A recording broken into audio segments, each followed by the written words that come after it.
So today we're going to be talking with a good friend of mine about the 9 worst mistakes divorcing couples make in regards to their finances. But before we get started, let me start by saying, look, we understand that going through a divorce is a very trying time for a lot of people, and that we are here as a source of information, or as one source of information, to help guide you through this process, at least on your financial standpoint.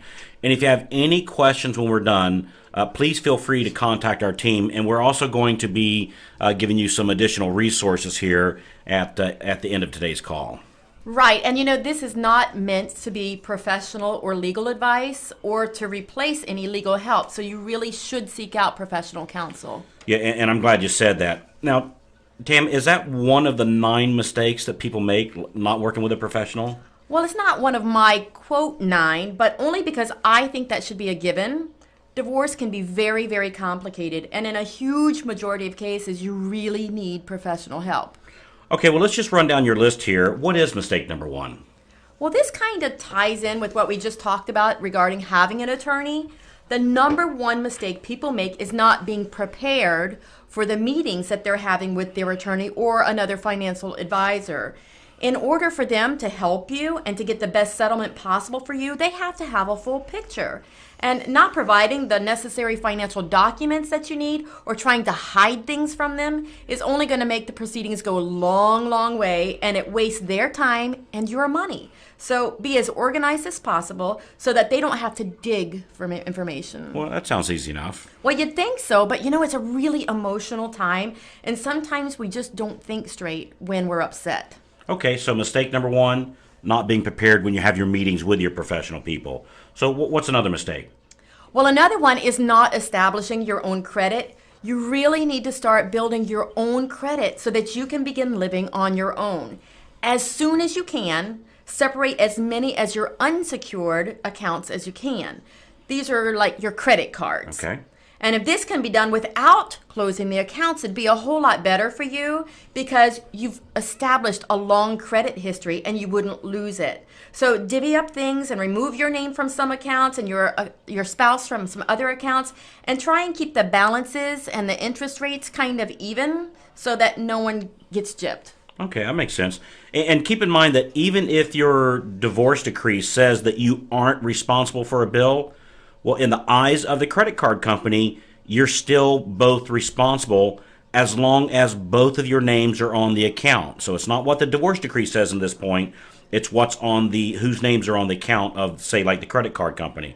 Now, if your spouse doesn't make the payment, it can really be devastating to your own credit. I mean, one late payment, and this is assuming that if you didn't take your name off the credit card, again, even if it's on the divorce decree, one late payment can lower your credit score by like 50, 75 points. That is so true. And a lot of people think because your divorce decree says that it's automatically been taken care of, but that's not so. The decree just mandates that it needs to be done, but you have to physically add or remove yourself from that credit card. Okay, real good. Now, for those of you on the call, I just want to remind you that you can call our office or shoot us a quick email, and we'll send you a copy of this recording as we're going through this today. So, Tammy, this kind of leads us into our next mistake, not knowing what you own or what you owe. That's right. This is really common because in most instances, one person in the marriage has been responsible for keeping track of the finances.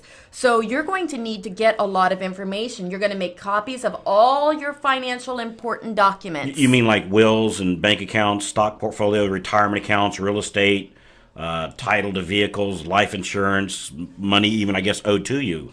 Exactly. And also, make copies of documents that kind of reflect your marital lifestyle. So if you're used to going on trips, if you're used to driving a nice car, make copies of all that stuff. Your checking statements, your credit card statements, your tax returns, cash receipts that you spend. You may need to get a restraining order if you think your spouse may be trying to liquidate some of your accounts. So ask your attorney if you think you might need to do this.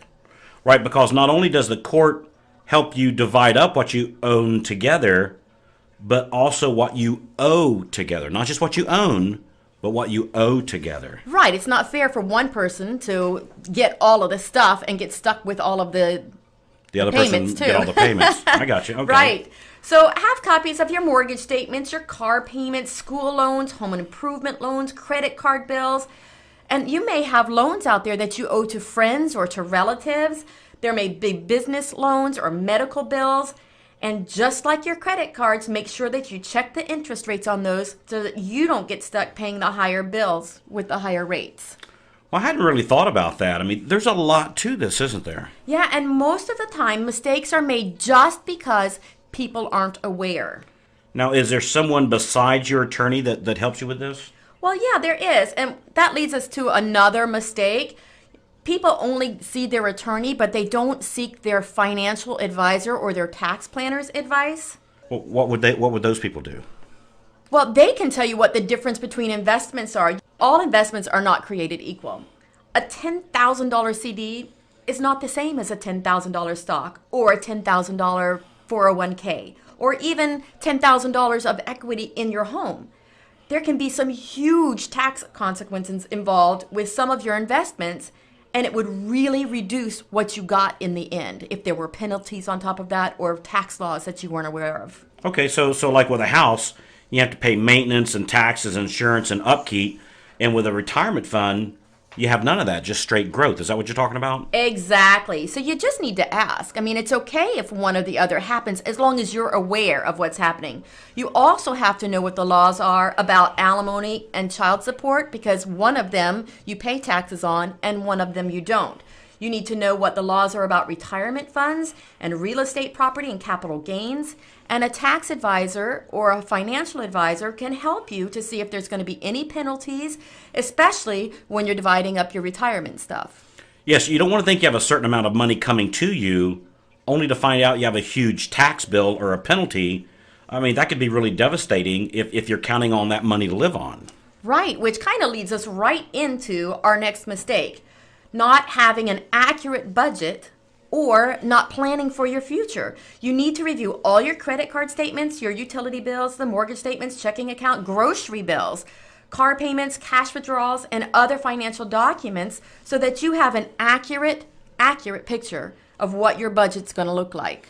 And you probably need to take into consideration future expenses too, like inflation or rising medical and insurance costs, loan payment increases due to increased interest rates if you have a sliding scale on your house, or increased child care, increased real estate taxes. A lot to consider here. That's right. And you know, at some point your car's going to need to be replaced or your home's going to need to have a little bit of updating. Your child may be getting ready to go off to college. All of these things matter. So it's very critical that you understand what's happening today as well as what's going to happen in the future. So what's the best way that someone can make sure that they can pay for these things as they happen besides having income of sorts? Well, that's kind of a complicated one, but most likely when a new expense is going to come up, you're going to have to finance it because most people can't just go out and buy a new car or buy a new house or just outright pay for college. So financing, when you do that, it requires good credit. Mm-hmm. Okay? Today more than ever. Yes. So not getting a copy of your credit report from the 3 bureaus like Experian, Equifax, TransUnion, well, that's another mistake that people make. So it's impossible to formulate a financial plan without having a complete picture or a complete understanding of what the situation is. True, because there may be charges, inquiries, or late payments on your credit report that you might not be aware of. You don't want to wait until you're applying for a loan that you need, and then all of a sudden you're surprised by something. Also, if you need to get help getting a copy of your credit report, we have sources to help you do that. Just let our team know, and we'll let you know how to get one. So again, our phone number and email address is right here at the bottom of the screen. Just contact us, and we'll help you out so you can have a copy of your credit report. And you can also see, a lot of people may not know this, if your spouse has been pulling out new loans or just having applications for new things, and your name's included in with it, that inquiry would show at the bottom of your report. So every time somebody pulls a credit, it'll be stamped on your credit report so you can see if somebody's doing something that you may not know about. And you know, we still have a few more mistakes to go, but I think this one is just a biggie. And that's taking your name off of a title before your name's been taken off of the loan. So unless your name's been taken off of something, don't take your name off title because it takes you out of ownership for that. So this goes for all of your real estate properties. It also goes for your cars. And, people don't think about this, but boats, motorcycles, other vehicles that you have. So leave your name on the title until your name is off the loan for it. Right, because you don't want to end up financially responsible for something that you don't even own. So check with our team to find out what your options are if you need help removing your name. And again, the credit report will show all the loans out. So let's say if there's a boat loan on there, you want to make sure that your name is left on the title until your spouse moves that over to their name or into yours or whichever way is doing. So that's a good point. Right, and don't sign something like a quitclaim deed or anything that's like that until you've checked with your attorney and your financial advisor. Don't sign anything until you check with your attorney and your financial Right. advisor. Yeah, that's good advice. Now, what if your name is on there and something happens to your spouse and you get stuck with a payment? That's a great question too, Carl. That kind of leads us to another huge mistake. Not insuring the divorce settlement. The premature death or the disability of the supporting spouse can really devastate a family. You'll lose the child support, alimony, college tuition, other property settlements. So there's life insurance and there's disability insurance that you can get that will ensure that you get the payments that you had set up for and planned for, like we talked about earlier with your budget and planning for the future. You need to include this in the negotiations. Well, you could also probably make it so they have to pay it and you're the beneficiary. So in other words, so like let's say my wife, who I'm getting ready to divorce, is the main breadwinner, and she owes me alimony, then I would have an insurance policy that she would have to pay for, that if something happened to her, it would ensure those benefits keep coming to me. Absolutely. And there's a lot of different ways that this can be structured. So you need to speak with your attorney or tax advisor about this as well, because there are cases where they own the policy, but you're the beneficiary. But there's also cases where you own the policy and you're the beneficiary, but they're paying for it. Kind of the best of all worlds, I guess, in that case. Absolutely. Well, it looks like we're close to wrapping things up. Is there anything else you want to add at this point, Tammy? Well, there's one more thing, and I think this is the very biggest mistake anyone can make, and that's letting your emotions start to rule. And I'm not trying to be that light with that, but having an emotional attachment to your house or belongings will really keep you from thinking clearly and making wise decisions and rational decisions. It may not be in your best interest to keep your house, even if you designed it, built it, furnished it, raised your kids there, and you thought you would die in it. So be realistic about what you can afford and what you can't afford. And although you may love your home, you may not be able to pay for it once you're alone. And that's a good point. And spending $500 on your attorney to fight over like a $50 lamp is a huge waste of money and time, not to mention the emotional expense of something like that. Right. Now, if you've gotten to the place where you feel like a divorce is necessary, just do what you have to do to get a fair and equitable settlement and just move on. Well, this has been very enlightening for us, Tammy. I really appreciate you taking the time to be with us. And I appreciate you having me. Having been through this myself, I'm always looking for an opportunity to just give back and to help. So keep in mind that what we said at the very beginning of this, that this was not meant to be legal advice or professional advice, and that we didn't intend any of the information that we shared here to be construed as such. So it's like if you're sick, you go to the doctor. If you have a toothache, you go to the dentist. And if you need divorce advice, you go to a divorce attorney. Yeah, absolutely. And which none of us on today's call is an attorney at all. Right. So we're just providing good information. So we appreciate that. Well, that's it for today. We appreciate you taking time to join us. And, and again, like we said at the beginning of the call, to get a copy of what we covered here. And we also have some other free resources for you to help you with going through your divorce. And also, if you need to get hooked up with a good attorney and need some recommendations, we can point you in that direction also. And so there's the phone number here at the bottom of the screen. You might have to scroll down. You should have our phone number, and you have our email address right there. Maybe a website, I think, is in the bottom as you're looking at your screen also. And give us a call, and we'll send you a copy of what we just went over, a written report of what we just went over, and some other things to guide you through this, what can be a very difficult time.